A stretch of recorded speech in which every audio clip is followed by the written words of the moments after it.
প্রিয় সন্তান, এমন একটি সময় ছিল যখন আমি তোমার কথা জানতাম না, তোমার সাথে আমার কোনো সম্পর্ক ছিল না, তোমার কোনো অস্তিত্ব ছিল না, আমি তোমার ব্যাপারে কোনো পরোয়া করতাম না, তোমার কথা কখনো চিন্তা করতাম না, তুমি আমার নিকট কিছুই ছিলে না। লাম ইয়াকুন শাইআম মাযকুরা। কোরআন বলছে মানুষের জীবনে এমন একটা সময় ছিল যখন কেউ তাকে স্মরণ করত না, একেবারেই না। আমি তোমাকে একটুও ভালোবাসিনি, কারণ তুমি আমার নিকট জিরো ছিলে, কিছুই না। কিন্তু হঠাৎ করে আমার জীবনে তোমার আগমন ঘটলো। এমনকি যখন আমি জানতে পারলাম যে তোমার মা তোমার জন্ম দিবে, যখন সে তার পেটের মধ্যে তোমাকে বহন করে চলছিল, এমনকি তোমার মাও ভাবতো কেমন হবে আমার সন্তানটা, কিন্তু আমার কোনো ধারণাই ছিল না, আমার কাছে কোনো তথ্য ছিল না।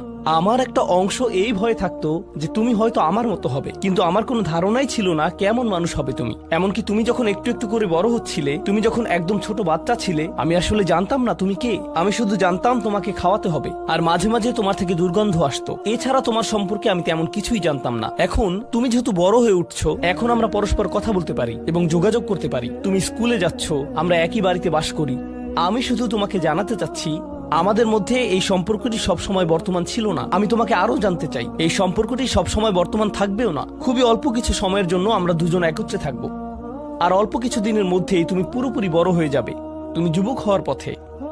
এটা খুব দূরের জিনিস না। বস্তুত তোমার বাচ্চাকাল থেকে এখন পর্যন্ত সময়টাকে আমার কাছে 1 মাসের মতো মনে হয়। চোখের পলকে তুমি এখনকার তুমি হয়ে গেছো। কিছু বুঝে উঠতে উঠতেই তুমি বড় হয়ে যাবে। একদিন ইউনিভার্সিটিতে যাবে, চাকরি করবে, বিয়ে করবে, এর সবকিছুই ঘটবে ইনশাআল্লাহ, যদি আল্লাহ ইচ্ছে করেন।